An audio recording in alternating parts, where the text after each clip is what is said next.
हरियाणा उदय।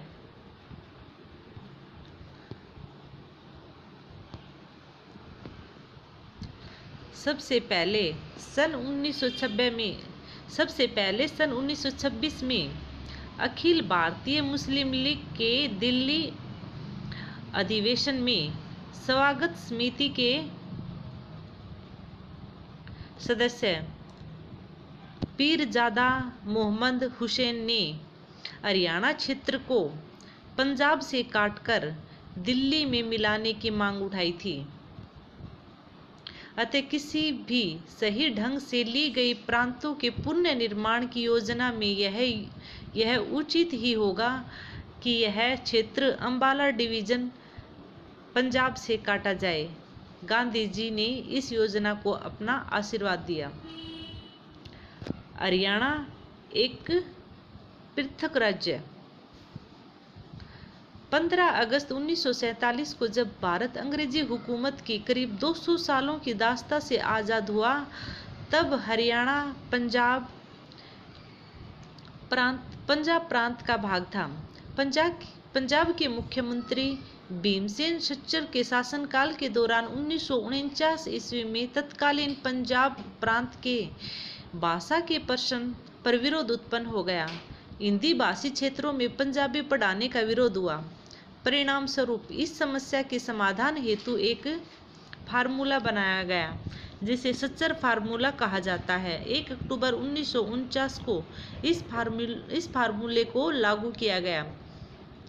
अप्रैल 1955 में प्रदेश की सीमा निर्धारित करने हेतु रोहतक आयोग के समक्ष हरियाणा के कांग्रेस विधायकों ने पृथक हरियाणा राज्य की मांग रखी तथा इस संदर्भ में एक शिष्टमंडल द्वारा तत्कालीन प्रधानमंत्री जवाहरलाल नेहरू से भी मुलाकात की गई।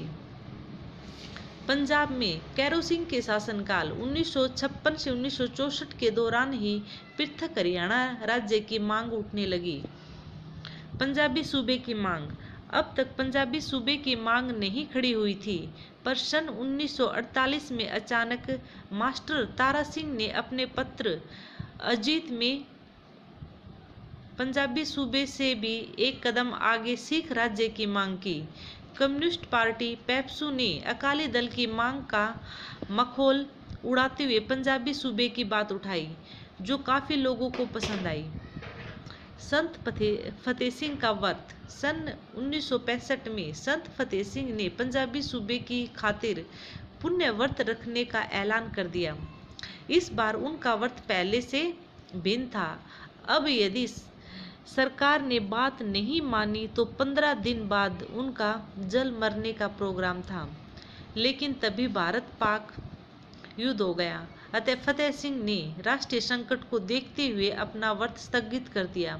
भारत पाक युद्ध के बाद 10 अगस्त 1965 को संत जी ने अकाल तख्त के सामने व्रत का पुण्य ऐलान किया।